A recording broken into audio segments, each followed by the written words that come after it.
Welcome. I'm Nina Griffin, and this is the Astrology and Magic channel. Today, we'll talk about the astrology of 2022 in the monthly astrology forecast. First off, thank you very much to all of my patrons. I appreciate all of your support. If you would like to become a patron and get access to astrology and magic content, including the monthly ebook, which teaches you how and when to make planetary talismans, you can go to patreon.com/Nina Griffin. So to summarize October, I would say that we are really in the mix this month. We have a number of transitions, a number of changes of direction, and it's really going to feel like there are some profound shifts happening. Even though this was already being built up throughout the year, October is when things really start going. This is a year where a lot of the action is in the last quarter, and October is definitely fulfilling that promise. In the first week of October, we start off on October 1st with a Venus opposition to Jupiter at 3 degrees Libra in Aries. This is what I would see as conflict between the right to enjoyment, Venus, and justice, Jupiter, or perhaps a conflict between women, Venus and Libra, and militant religious enforcers, as indicated by Jupiter in Aries. Benefics in opposition often indicate conflict between two superficially good things, so they present a little bit of a dilemma. What's interesting here is that Venus opposition Jupiter can still result in a conflict or in a détente of some kind, especially when one of the planets is in Aries, as here we have Jupiter in Aries.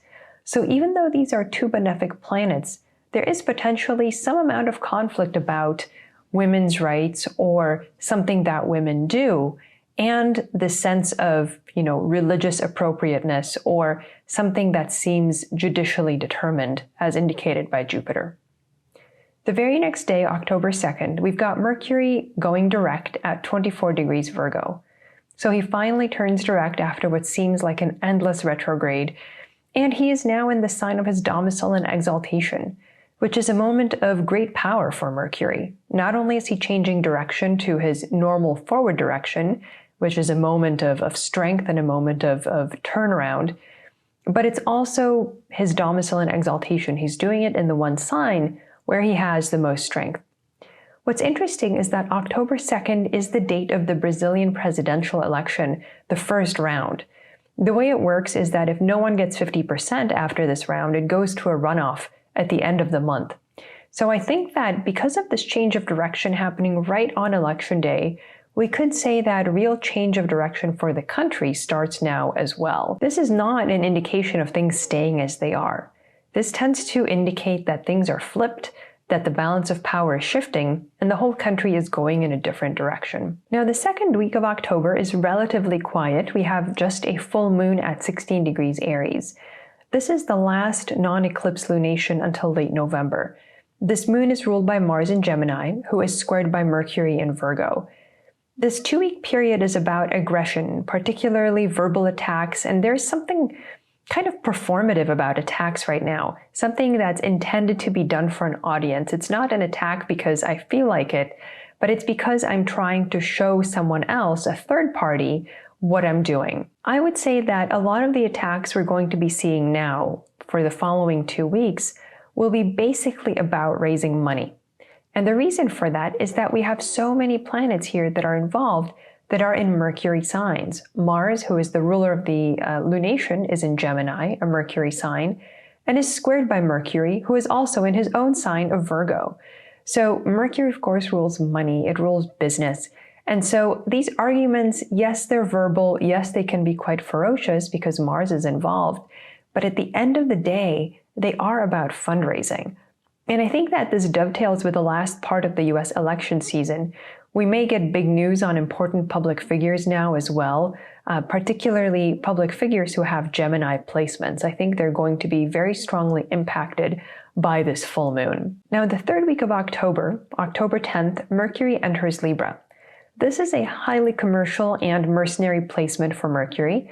Fun fact, the words mercenary, merchant, and commerce all share the same word root derived from Mercury, the god of merchants. He loses significant dignity by leaving Virgo, and instead of being this fertility god in Virgo, Mercury now dons the garb of a businessman. So suddenly we are all business, and we are going to be focused much more on negotiation And suddenly we're going to be at the stage in the public discourse where everything is monetized, right? What can we translate to dollars? What can be translated to money? 2 days later, October 12th, Mercury will oppose Jupiter retrograde at 1 degree Libra and 1 degree Aries. This is the third of 3 Mercury-Jupiter oppositions that we saw. Now, the first 2 oppositions marked what I noticed to be key developments in the Russian war on Ukraine. Around the first Mercury-Jupiter opposition in early September, Ukraine executed a huge surprise counteroffensive that retook thousands of square miles of their territory from the Russians. The second Mercury-Jupiter opposition, with both planets retrograde, that happened September 18th, marked Russia's decision to expand the draft to about 1 million Russians, causing chaos and protests in Russia and people trying to flee the country because they don't want to serve in this war. I would expect that this third opposition on October 12th will likely bring a third act in this drama, perhaps another counteroffensive from Ukraine. It's sort of like, if you know classical structure of plays, the first act is the thesis, some kind of movement, something happens. The second act is the antithesis, it's the response to that, or maybe some kind of obstacle to that first movement. And then the third act is the synthesis. It's a forced reaction or a forced reconciliation of some kind that brings Act 1 and Act 2 together in some kind of outcome. Now in week 4, October 18th, Venus will trine Mars at 24 Libra and Gemini. Now Venus is on the very blessed fixed star Spica here, but Venus is also combust, so she's hidden by the sun's rays and unable to fully express her Venusian nature very openly. Combust planets often operate in a hidden way, and this trine could indicate some kind of secret romance or non-romantic relationship, even perhaps secret peace negotiations. This is helpful if you're trying to do these things. It might not be so helpful if you don't want these more secret relationships or secret alliances to happen. The next day, October 19th, Sun and Venus will square Pluto at 26 degrees Libra and Capricorn respectively. We could see a power struggle relating to women in general, or a woman in particular, and also a difficult experience for Pluto, who is the lord of the underworld, who does not like having the sun of truth shining upon him. So if it was just Venus square Pluto, usually Pluto romps, Venus does not have a lot of strength. However, with the sun involved, this is a very different kind of power struggle, and it is one that I think can be very difficult for Pluto to emerge as victorious from. So I think keeping an eye on this particular date is going to be quite instructive. October 22nd, Venus will conjoin the Sun at 29 Libra, and we've got this very dramatic juxtaposition of a planet in domicile on the one hand and a planet in fall on the other hand, whose situations are both about to change because they're both about to exit Libra and change signs. So this combination symbolizes some kind of imminent change in status. Maybe an agreement or compromise could be reached now, just before the situation is transformed entirely, symbolized by Venus and the Sun entering Scorpio. Now that same day, October 22nd, Saturn will station direct at 18 Aquarius. So after about 4 months of being retrograde, Saturn stations direct in his favored domicile of Aquarius. Boundaries and limitations now reassert themselves, and I would say that the powerful old men who seem to govern so many countries really come into sharp focus now. These could be people who are in the public eye or who are not.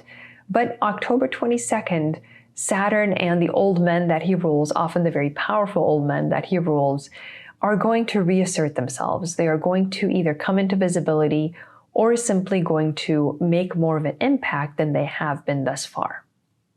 Now, October 23rd is the day that Venus and the Sun both enter Scorpio. With Venus entering Scorpio, she loses a lot of dignity. She goes from being in her domicile to being in the sign of her detriment. So this is the scandalous or dirty side of Venus that often manifests through sexual scandals being made public. Now, Venus is still under the beams. She's actually combust at this point. So any revelations will have to wait until Venus is sufficiently removed from the Sun to actually be visible. Now, week 5 in many ways is the most eventful part of October. It's the very last part of the month. October 25th, we'll get a solar eclipse at 2 degrees Scorpio. The solar eclipse conjoins Venus in Scorpio, so it's going to impact or be involving female figures, but it's actually ruled by Mars in Gemini, who is trined by Mercury. So it's an eclipse with a strong focus on extracting wealth, very similar to the full moon that we saw earlier in the month, as indicated by Mars trine Mercury in Libra, what I consider the most mercantile sign. I have a theory that eclipses bring primarily drama. With the presence of Venus, the drama undoubtedly concerns scandal, but it also could concern women in general. With Mars in an air sign as ruler, we're going to see a lot of verbal combat drama, perhaps in the courtroom, perhaps out in the public. Now, the next day, October 26th, Mercury will complete its trine to Mars at 25 Libra and Gemini. So again, there's this theme that's culminating now with wealth extraction thanks to Mars's verbal art. This could also indicate a negotiation or an important legal maneuver that is happening at this point. October 27th, Jupiter will retrograde into Pisces after having been in Aries for a number of months. This is indicative of a return to an earlier state of being. Brazil may have its presidential election runoff at this time, and it's quite possible that the existing incumbent will lose and the other candidate, who is a Brazilian ex-president from one term ago, will win. This would be symbolized by Jupiter retrograding to the prior sign. It's also supported by Jupiter leaving a Mars sign and entering a Jupiter-ruled sign, a change in tone for the country from a martial tone to a jovial one. October 29th, we'll have Mercury entering Scorpio.